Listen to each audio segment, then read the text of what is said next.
नमस्कार. काल परवापासून सोशल मीडियातून आणि पोस्टरवरून काही विषयांची चर्चा सुरू केली. या मनमाड टू चिकोडी मार्गे बेळगाव असा हा जो रोड मंजूर झालेला आम्ही करून घेतला होता गडकरी साहेबांच्याकडनं, ते 2014 पासून प्रयत्न होते.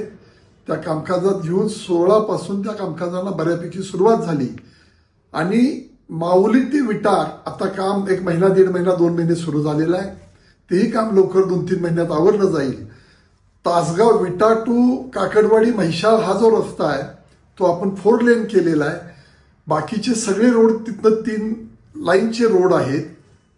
आणि स्वतः गडकरी साहेबांची पत्र मी केलेला फॉलोअप आता जुलै महिन्यामध्ये विटा टू पुढचा 975 तासगाव बायपास सहित त्या अॅन्युअल प्लेटमध्ये त्याला मंजुरी मिळाली की अनेक दिवस आम्ही त्याचे प्रयत्न करत होतो.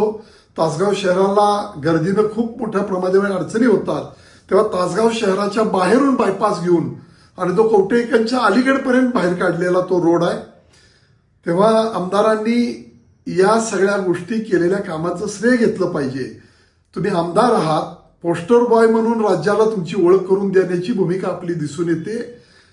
त्या अंजनी तलावाच्याही बाबतीमध्ये लवकरात लवकर त्याचा पत्रव्यवहार काय केला, कुणी मंजुरी आणल्या, काय केलं हे सुद्धा, सिद्धेवाडीच्या तलाव्यातून डावा आणि उजवा कालवा रास्त्रीकरण आणि अंजनीच्या तलाव्यापर्यंत ते पाणी, हा सगळा प्रश्न तुम्हाला तात्काळ 2 दिवसामध्ये त्याचे सगळे खुलासे केले जातील.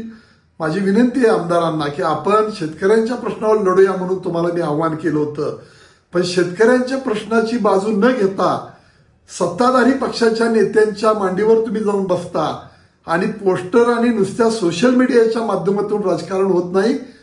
इथून पुढे तरी आपण जरा सावधानता बाळगा की आपण काय करतोय, आपलं वय त्यावेळी किती होतं. आणि आता गडकरी साहेबांना 2 वेळा भेटून आलो आणि ते फोटो लावले म्हणजे जनता एवढी दूधखुळी नाही. तेव्हा आपल्या मर्यादेचं पालन आपण निश्चित करावं, ही भूमिका या निमित्ताने मी व्यक्त करतोय.